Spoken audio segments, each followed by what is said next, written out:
What is up guys, Jarv here, back today jumping into Destiny 2. Today's Friday and it's the first Friday of the new season, Season 11, and XUR is over on Nessus this week. You'll find him on the north side of the map, over on Werner's Barge. With that being said, let's have a look and see what goodies he's got for us this week. Cool, nice, alright. So we've got the exotic Engram guys, so we should know how this works by now. So if you're filling out your collections and have any missing exotics, be sure to grab this to help fill out your collections. If you have a full collection already though, then this will contain a random piece of gear, hopefully with higher stat rolls than any that you may already have. So if you're mid-maxing your builds, be sure to grab this and we'll grab it at the end just to see what we get this week. Quick skim, so we've got Black Talon as a weapon of the week, Raiden Flux for hunters, Symphoceps for titans, and the Prometheum Spur, I think that's how you pronounce that, for the Warlock.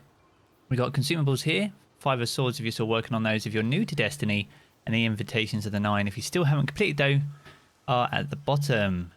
Cool. Black Talon then, so Crow's wings, is the intrinsic trait. So you fire a heavy projectile attack. Heavy attacks are stronger with full energy. Attacks partially bypass elemental shields.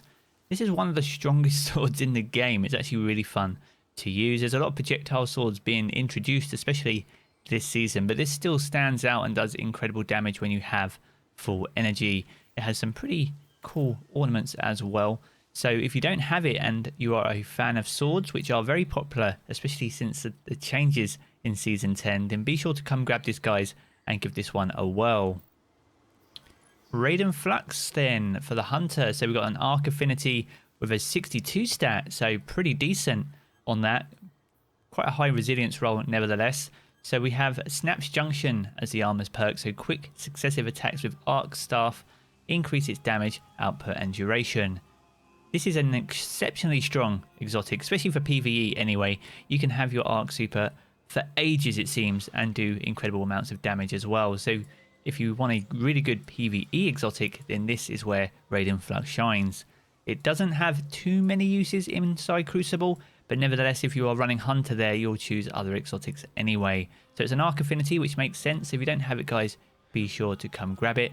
And it has an ornament or two, which may put knives on your back. So not too bad. So if you don't have it, guys, be sure to come grab this one. Symphoceps for the Titans. We've got the solar affinity here. 62 stat once again. High recovery stat on this one of plus 20.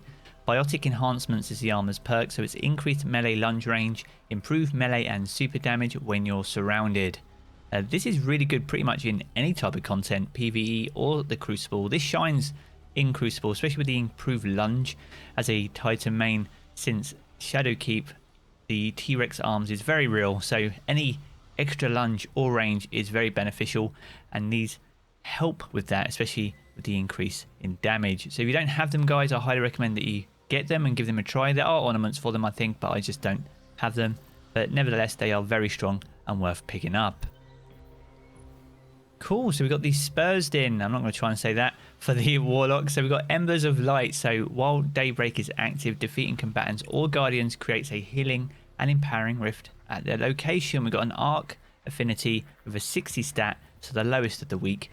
And this is probably the least used Warlock or exotic. I've never used it, even when I've jumped on a Warlock. Have any of you guys used it? Let me know in the comment section below. But yeah, I think this just needs a little bit of love for it to shine. If anywhere, it's going to shine in PvE and not PvP. But if you have any good builds for this one, guys, as I said, be sure to sound off in the comments down below. So there we have it. That's going to wrap up XUR for this week. We're going to grab this Engram and see what goodies we get. Eternal Warrior, rip. Cool, 63 stats, so not the worst. So some infusion fuel nevertheless. Cool. So that is for this week. Trials is located over on Javelin 4. So if you're going to be grabbing a Trials card, good luck. Be sure to visit Saint 14 over in the tower if you are. And that's going to wrap up the video for today. If you have enjoyed it, be sure to leave a rating down below. That super helps me out here on the channel. And if you're new around here and want to keep up to date with all the latest Destiny 2 content, be sure to hit subscribe as well. I'm going to jump back into the game as always, guys. I will catch you all again very soon.